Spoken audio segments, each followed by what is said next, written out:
Bueno, muy buenas tardes. En estos momentos vamos a realizar o a proceder a generar la sustentación, en este caso correspondiente a la materia de macroeconomía con el docente Bernardo Osorio López.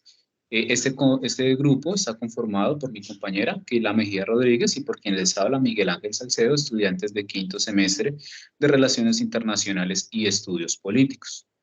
La sustentación correspondiente al día de hoy va a estar generada en cuatro temas esenciales, que es correspondiente al trabajo. Uno de ellos vamos a tocar lo que son las variables macroeconómicas para el cálculo de la población en edad de trabajar como primer elemento. Luego vamos a tener el tema de la ahorro e inversión, variables para países en desarrollo. Luego vamos a tener una tabla comparativa relacionada a las reformas tributarias que se han venido presentando en los últimos meses en Colombia. Y finalmente vamos a tener una parte de los instrumentos de la política monetaria, donde haremos una referencia a este instrumento que se puede aplicar para un país con hiperinflación. Entonces, de acuerdo a lo que venía comentándoles, el primer punto que nosotros vamos a desarrollar, pues serán las variables macroeconómicas para el cálculo de la población en edad de trabajar. En este caso es importante recordar que en Colombia se hacen una serie de estadísticas que en este caso están de acorde o que las realiza mejor el Departamento Nacional de Estadística, más denominado DANE, que es la parte o la entidad que se encarga de llevar este tipo de estadísticas y darnos una información detallada sobre qué tipo de población en este momento se encuentra en las capacidades de laborar. Entonces vamos a tener en primera instancia, debemos recordar que el Código Sustantivo del Trabajo, como también el Código de Infancia y Adolescencia, que procuran mantener unas ciertas cantidades de que se permitan ciertas libertades para que las menores de edad puedan trabajar, se establece más exactamente en el libro 1, artículo 35, en el Código de Infancia y Adolescencia, que en Colombia los menores de edad a partir de los 15 años son personas que tienen las capacidades para poder ejercer algún tipo de labor. Entonces, si partimos de allí, pues vamos a poder, o ya mejor el DANE, parte de estas edades para hacer este cálculo. En este caso, también el DANE aplica algo que es la gran encuesta integrada de hogares. De allí sale esta información con relación y lo que vamos a hacer el día de hoy es como tal encontrar la PET, que es la población en edad de trabajar. Esta PET se desarrolla a través de una fórmula que aplican para conocer las personas o la totalidad de personas que están en estas condiciones y en este caso, para el ejercicio se ha tomado el departamento del Quindío con un año en específico, que es el año 2020. Allí, pues entonces vamos a hablar de la fórmula como tal, que nos va a hablar de PO, que es población ocupada, o sea, la población que está en estos momentos ejerciendo algún tipo de labor. También vamos a tener la PD, que es la población desempleada, población que en estos momentos no tiene ningún tipo de actividad económica y la población inactiva, que es la PI, que pues en esencia son personas que por una u otra manera tienen variables como personas que quizás están en condición de discapacidad o personas que simplemente por X o Y razón no consideran trabajar. Entonces, en base a ello, se hace como tal el cálculo. Por tanto, cada una de estas variables se suman. Entonces vamos a sumar el PO, que es población ocupada, la PD y la PI, y esa suma nos va a dar el PET, que es la población en edad de trabajar. Por tanto, entonces vamos a tener que para el departamento del Quindío en el año 2020 se va a tener o se tuvo una población de 214.956 personas con algún tipo de actividad económica. Vamos a tener un PD de población desempleada que fue alrededor de 59.079 personas y una población inactiva que alcanzó un número de 202.298. Si hacemos como tal la sumatoria de esta información, vamos a ver que la población en edad de trabajar para el año 2020 en el departamento del Quindío, vamos a tener un total de 476.333 personas con algún tipo de condición que le permitiría en cierta forma o que están en capacidades de laborar. Digamos que en cierta medida esta fórmula pues, nos permite conocer estos valores, pero considero que la fórmula tiene una pequeña inconveniente y es que también está permitiendo o está allí agregando a las personas que tienen algún tipo de condición de discapacidad. ¿Qué sucede? Que quizás todas las labores que hay en estos momentos o trabajos que hay en el mercado no son totalmente disponibles para este tipo de poblaciones. Entonces, probablemente estemos haciendo un cálculo con base a este resultado final, pero resulta que estas poblaciones no van a ocupar exactamente toda la cantidad de plazas de trabajo que se estén dando en el mercado para un momento en específico. Sería básicamente el primer punto sobre lo que vamos a hablar. Sigue mi compañera Keila. Buenas noches para todos. En este momento voy a empezar a realizar la sustentación del punto 2, en donde hablaremos sobre el ahorro y la inversión como variables dentro de los países en desarrollo económico y financiero. Entonces, pues vamos a empezar analizando estos dos temas fundamentales de la economía y los elementos que componen a cada uno de ellos. Asimismo, pues los conceptos, los fundamentos por los cuales pues iremos ampliando en el transcurso del ensayo que se solicita en el segundo punto. Estos dos conceptos son bastante fundamentales en varios campos de la economía, bien sea en la economía pequeña o microeconomía de los hogares, como a nivel ya mucho más grande, como sería pues la economía de un país. Pues el ahorro se convierte básicamente en una fuente monetaria grande por la cual se puede realizar o se puede entender que se tiene un colchón financiero, lo cual permite pues la obtención de objetivos a largo plazo. El tema del ahorro, digamos que es usado en varias ocasiones para destinos diferentes al objetivo inicial. ¿Eso qué quiere decir? Que se inicia un ahorro teniendo un objetivo claro de que se va a realizar para algo en específico. Sin embargo, sobre todo en el ahorro personal, es posible que llegue y se utilice para solucionar algún tipo de imprevisto económico dentro de un hogar, por ejemplo.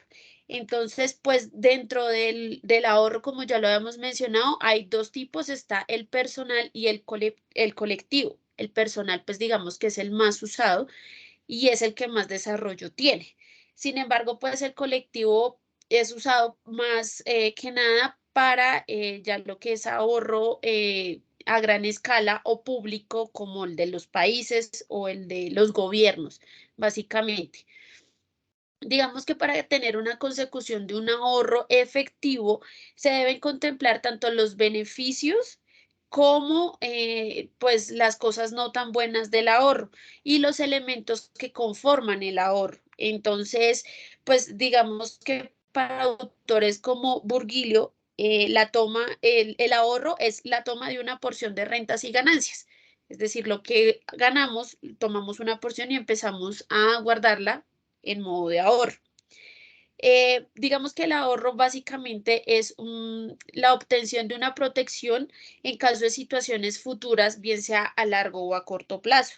Y pues para lo que se usa es para solucionar situaciones inesperadas, dándole pues como protección al futuro y pues asimismo también tiene sus desventajas como si se ahorra demasiado, el flujo de dinero empieza a descender, es decir, el dinero no se mueve y tendríamos un desequilibrio en el consumo de bienes y servicios, por lo cual el ahorro puede llegar a tener grandes beneficios siempre y cuando tenga el equilibrio en cuanto también a los gastos, es decir, no podemos ahorrar todo el dinero, tenemos que ahorrar solo una porción y la demás sí tendríamos que estarla moviendo.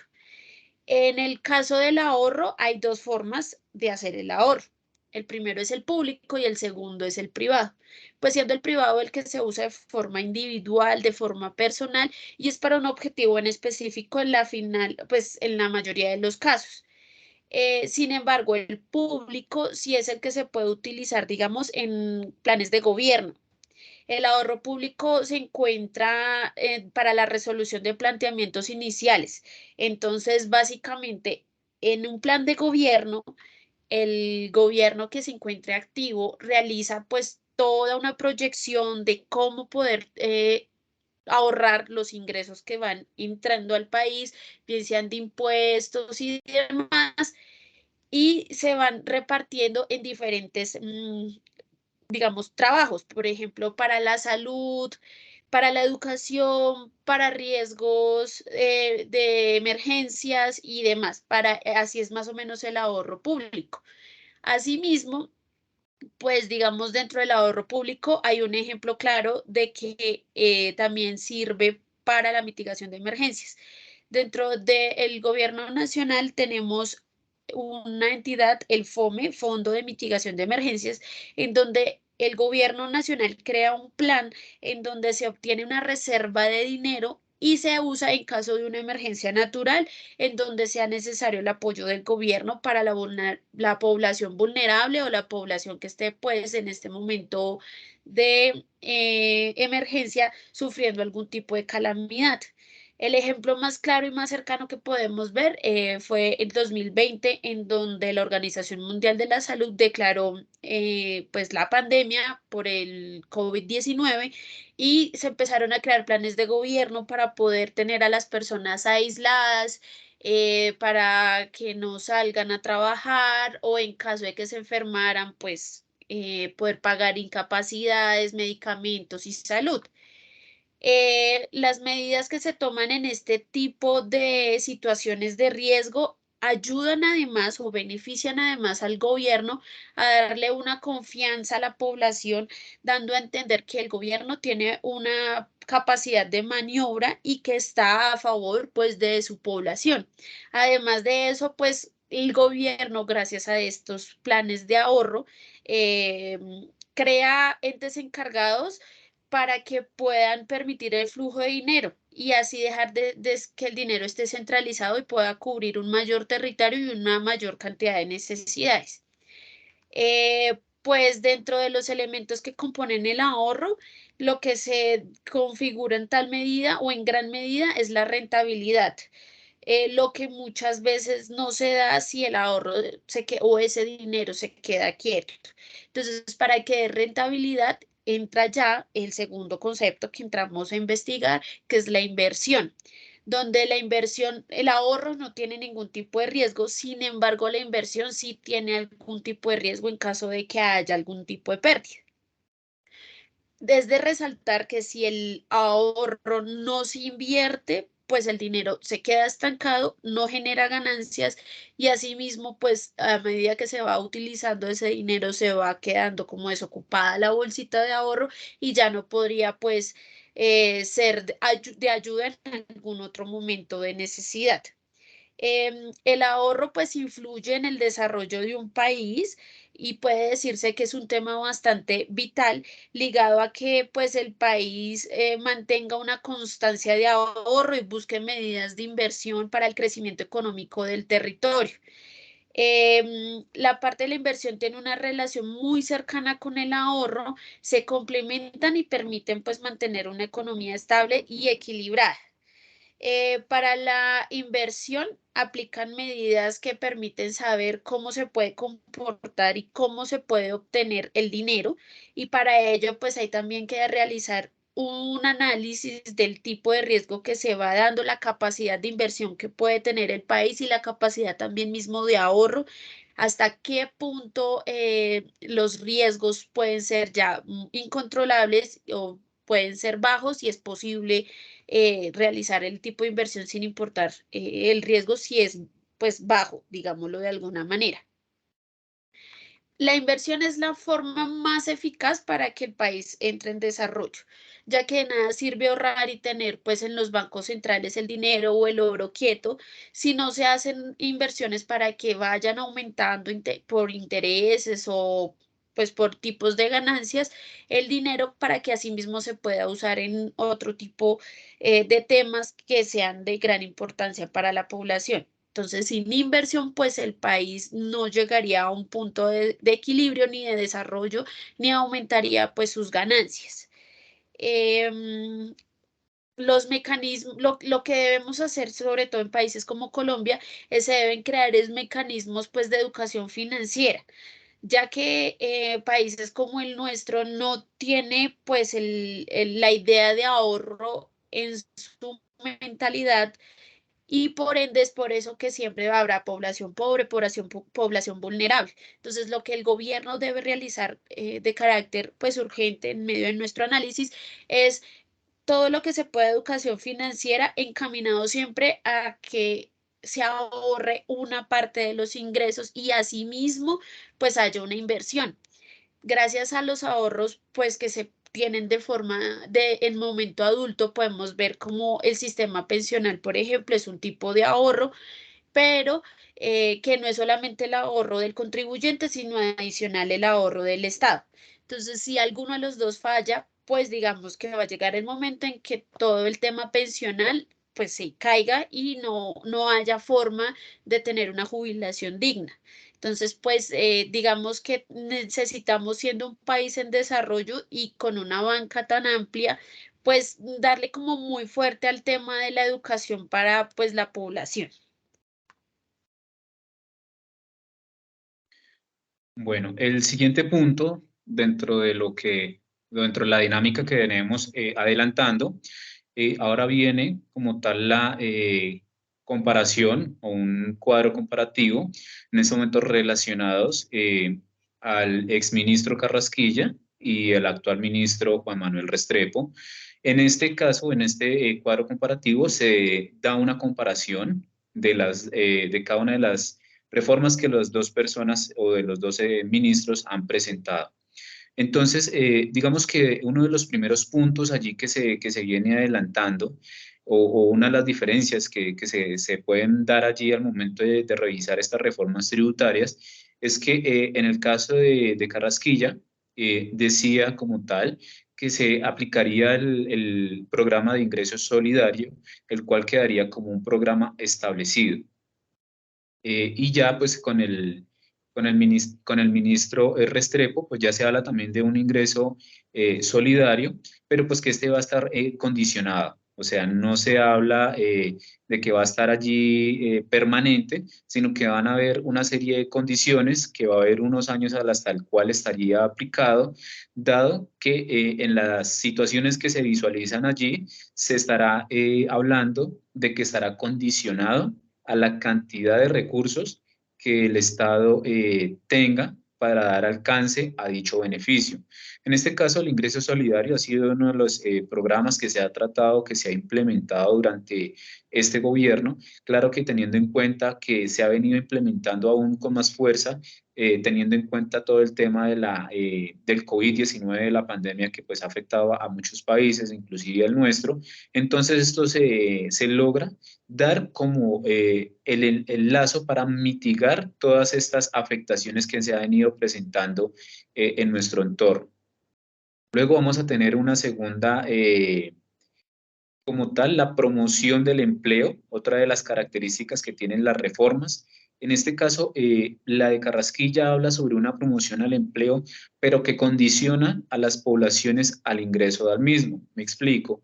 En este caso, se habla allí de que pues, la población hasta los 28 años puede ser contratada, pero esta va a estar condicionada con contratos hasta de 5 años y que los empleadores que contraten a estas personas no tienen la obligación de pagar caja de compensación o otros temas ya pues de carácter obligatorio, por decirlo en muchas ocasiones, cuando tenemos algún tipo de vida laboral formal.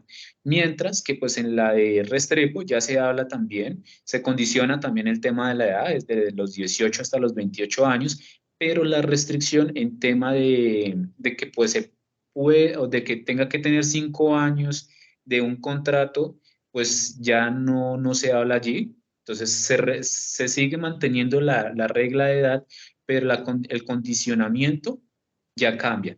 También vamos a ver que en esta reforma, más exactamente en la Restrepo artículo 24, allí también se va a ver que el Estado va a dar un subsidio sí, un subsidio directamente al empleador que tiene esta persona por un 25% del salario que tenga esta persona directamente. Entonces, lo que tratan es buscar que haya una mayor cantidad de plazas de trabajo ofrecidas, que las empresas realmente estén contratando y que estas empresas, estos empresarios que contraten, pues se les va a dar ese beneficio, un 25% de la nómina, para que mantengan a estas personas en sus labores. Luego vamos a tener también allí como tal el acceso a la educación, algo también bastante importante y algo que se le ha venido dando o se ha venido tratando durante los últimos dos años aproximadamente. En este caso allí sí se habla como tal de los diferentes estamentos que controlan o que pueden manejar este tema de acceso a la educación. Uno de ellos es pues como tal que la universidad sea gratuita. Hablemos que en el caso de Carrasquilla, en el artículo 29 y 30 se habla sobre el ingreso a la universidad, donde se pueden generar pagos parciales de matrículas, pero en este caso es manejado a través del Departamento de Prosperidad Social. Esto es básicamente, allí se va a tener en cuenta todo el rango poblacional que esté dentro del CISBEN y dentro de la nueva metodología. Allí se mantendría en este caso pues a poblaciones de extrema pobreza y pobreza. Ya en el caso de la reforma que propone en este caso Restrepo, allí se habla como tal de un acceso integral a la educación, a las universidades para programas técnicos, profesionales, tecnólogos, y allí se va a tener también en cuenta el CISBEN, pero no se van a focalizar sobre programas que tenga el Departamento de Prosperidad Social, como Jóvenes en Acción, como Madres Cabeza de Familia, sino que estará regulado a través del CISBEN y que aplicará para estratos 1, 2 y 3. En este caso, o dentro de esta comparación, logramos evidenciar que allí pues estarán como tal aplicado, sí, pagos totales a las matrículas, y allí se empieza a ver el programa que se ha venido pues trabajando e implementando, como lo es Matrícula Cero, para que pues estas poblaciones en los rangos de estrato 1, 2 y 3 que estén bajo modalidad CISBEN de la nueva plataforma que es CISBEN 4, pues puedan ingresar o hacer uso de estos beneficios. Y ya pues en este caso y finalmente vamos a hablar, perdón, del tema ambiental. Allí, pues, Carrasquilla proponía como tal la creación de una entidad que se llamaría el Fonclima. Fonclima estaría, pues, manejando toda la proyección, todos los programas, trabajos, proyectos, no solamente a nivel ambiental, sino tecnológicos, de inversión y de emprendimiento. Y pues digamos que en cierta medida, ya en la siguiente reforma que se presenta, pues no estaría creándose una nueva entidad, sino que se estarían manejando básicamente ciertos temas, pero ya lo estaría manejando el DNP, que es el Departamento Nacional de Planeación, quien tendría a cargo la ejecución de dineros de programas que a través de los diferentes programas de gobiernos o de los CONFIS, pues se desarrollen para implementarlos. Sería en este caso, pues básicamente la información relacionada sobre el tema de las reformas tributarias presentadas por los exministro y ministro actual. Bueno, y Sigue. para el cuarto punto, nos plantean una pregunta con algunas opciones múltiples. La pregunta es, ¿los instrumentos de política monetaria son algunos como A, las operaciones de mercado abierto, B, el coeficiente legal de reservas o coeficiente de caja, y C, las facilidades permanentes? Al realizar una investigación debemos identificar la que más se puede aplicar en un país con hiperinflación. De acuerdo a la investigación que realizamos mi compañero Miguel y yo, en cuanto a los instrumentos de política monetaria, llegamos como a la conclusión que para nosotros las operaciones de mercado abierto pueden aplicarse en un país donde se cuenten con problemáticas económicas de inflación o de hiperinflación. ya que para lograr la estabilidad económica de un país con hiperinflación, necesitamos movimiento y liquidez monetaria o financiera dentro del Estado, y realizar pues operaciones de mercado abierto se convierte en un instrumento de política monetaria efectivo donde la oferta y la demanda buscan incidir pues en la estabilidad de toda la base monetaria del Estado. Uno de los mecanismos de trabajo de este instrumento de política monetaria pues es la compra y venta de activos mobiliarios, en donde los títulos de deuda pública se usan para realizar este tipo de ventas, y así se puede lograr que entre liquidez monetaria, y asimismo, pues al entrar liquidez a las bancas del país, ya se puede empezar a estabilizar un poco la problemática en cuestión. Digamos que con la venta de estos títulos se aumenta los medios de pago, con lo que se inyectan recursos al mercado financiero, que es finalmente lo que pasa cuando llegamos al estado de hiperinflación. Costos elevados, por lo cual la población no puede realizar ningún tipo de compra, el dinero se queda quieto, y las empresas y pues toda la parte financiera empieza a mermar y a quedarse quieta, pues laboralmente hablando y financieramente hablando. Entonces, al inyectar dinero, al inyectar capital, pues es posible que ya empiece como a haber movimiento y ya empiece a haber la liquidez. Asimismo, pues empiezan a congelar los recursos captados por este tipo de movimiento financiero. Se congelan para llegar en el momento de recibirlos, y con esto también se frena un poco el exceso circulante de dinero. Hay que tener cuidado porque o sea, si no hay circulación de dinero, llegamos a hiperinflación, y si circula mucho dinero, también llegamos a otro tipo de problemática. Entonces hay que tener como un equilibrio para mantener estable toda la parte económica en grandes escalas. Digamos que una de las definiciones que nosotros logramos encontrar por parte de varios autores de lo que significa este instrumento monetario político, es que es una operación de mercado abierto, donde el Banco Central compra bonos a cambio de dinero, aumentando así la cantidad de dinero, y luego vende los bonos a cambio de dinero pagado por compradores de bonos, y así reduce la cantidad de dinero. Es decir, es una transacción mixta, no es solamente dinero, sino también es dinero y bonos. Em, las operaciones de mercado abierto se convierten pues en un mecanismo también de control para la inflación, por lo que al realizar este tipo de movimientos, el resultado de este tipo es un control estricto para evitar la desaceleración de las alzas constantes a los precios de los bienes y servicios del mercado. Y así se genera una recesión dentro de la capacidad de compra, que finaliza realmente en un impacto negativo en los sectores vulnerables de la economía, siendo pues la liquidez monetaria la que más se afecta dentro de los sectores económicos.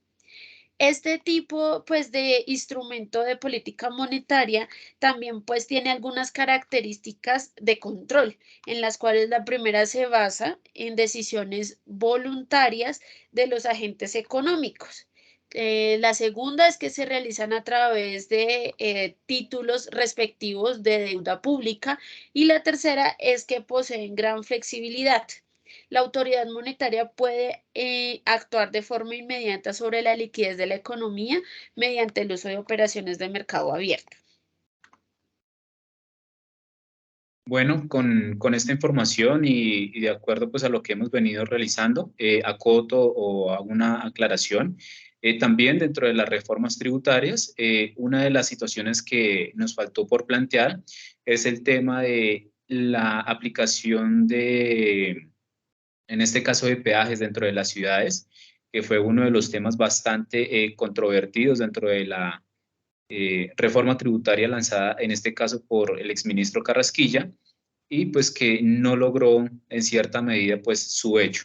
Con relación a la de Restrepo, pues allí ya no se pretende como tal la creación de peajes en las ciudades, sino lo que se pretende es que como tal a través del Ministerio de Transporte se ayuden a las entidades, en este caso de transportes masivos de las diferentes ciudades que han tenido algún tipo de inconveniente por todo el tema de la pandemia del COVID-19, a suplir esos déficits internos que cada uno de estos tienen, con la finalidad de no dejar de caer los sistemas de transporte y de hacer más eficiente estos mismos medios.